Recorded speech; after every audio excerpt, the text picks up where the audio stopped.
जात पात की करो विदाई, हम सब हिंदू भाई भाई, ये कहने वाले भी आज यूजीसी का विरोध कर रहे हैं।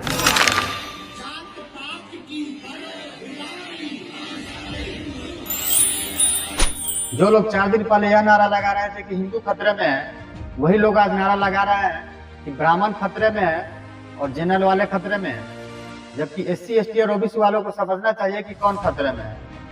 क्या सिर्फ चुनावी रंजिश के लिए ही एससी एसटी और ओबीसी वालों को हिंदू बना दिया जाता है?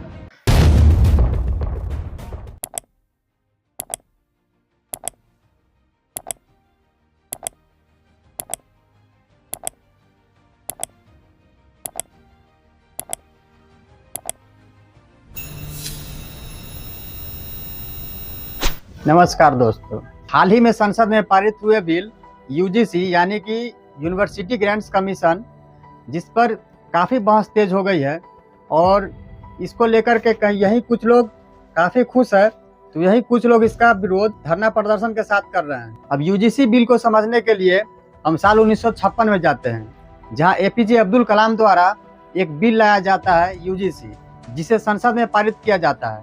और इस बिल का मकसद सिर्फ एक ही होता है कि कॉलेज, यूनिवर्सिटी और विद्यालय में सभी छात्र छात्राओं को, चाहे वो किसी भी वर्ग का हो या किसी भी समुदाय का हो, सभी को एक समान शिक्षा और समुचित व्यवस्था सभी को बराबरी में मिले, जिसके लिए इस बिल को एपीजे अब्दुल कलाम ने 1956 में भारत के संसद में पारित किया था। लेकिन उसके बावजूद भी हमारे देश में लगातार एससी एसटी और ओबीसी वर्ग के छात्रों के साथ काफ़ी ऐसी घटना हुई जिसमें उन्हें या तो आत्महत्या करना पड़ा या फिर उन्हें मार दिया गया। यहाँ तक कि आत्महत्या करना मेरे नज़रिए से तो कहीं ठीक नहीं है, मैं इसे हत्या ही कहूँगा। और इसमें कुछ नाम है जो मैं आपको बता दे रहा हूँ।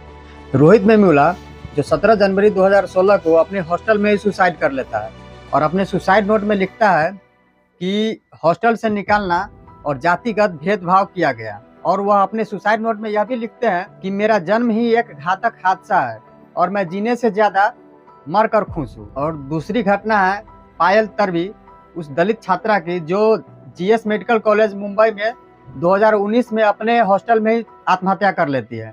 और वो अपने सुसाइड नोट में लिखती है कि उनके टीचर के द्वारा उन्हें जातिगत भेदभाव और ताने जैसे शब्द से प्रताड़ित किया जाता था, जिसके कारण वह आत्महत्या कर ली। और ऐसे कई सारे घटना हैं जिन्हें न्यूज़ चैनल वाले, मीडिया वाले ने दिखाया भी नहीं और वो हम लोगों के सामने आ भी नहीं पाया। जबकि 2014 और 21 के बीच लगभग 122 मामले दर्ज हुए। और पिछले साल हिमाचल प्रदेश में जो एक दलित छात्रा के साथ रैंगिंग करके यौन उत्पीड़न के साथ उन्हें मार दिया गया, उन पर तो अभी जांच चल ही रही है। तो ऐसे बहुत सारे ऐसे मामला है जिन पर शायद एक्शन लेते लेते फाइल कहाँ रखा जाता है पता ही नहीं चलता। और इसी सब को देखते हुए 13 जनवरी 2026 को भारत के संसद में एक बिल पारित होता है, यूजीसी 2026 यानी कि यूनिवर्सिटी ग्रांट्स कमीशन 2026। और इसका मकसद सिर्फ एक ही था कि जो अनुसूचित वर्ग के छात्र छात्रा जो कॉलेज, यूनिवर्सिटी और विद्यालयों में पढ़ रहे हैं, उनके साथ कुछ अनहोनी, कुछ गलत न हो, जिसके चलते यह बिल लाया गया। लेकिन यही कुछ लोगों को इनसे काफी नाराजगी है और वो इनके खिलाफ विरोध प्रदर्शन कर रहे हैं।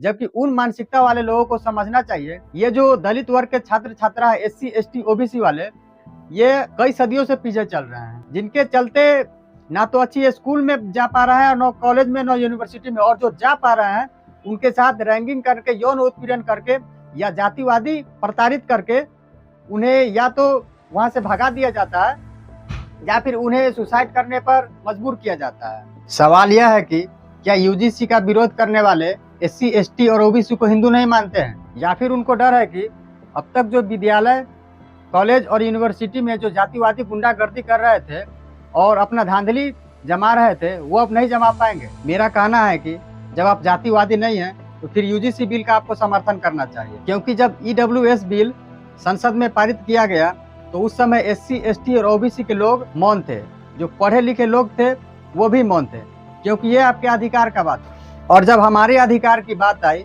तो वे लोग सड़क पर धरना प्रदर्शन करने लगे और उनके वे भी धरना प्रदर्शन करने लगे जो कि अनपढ़ हैं, और हमारे पढ़े लिखे भी ईडब्ल्यूएस पर मौन थे।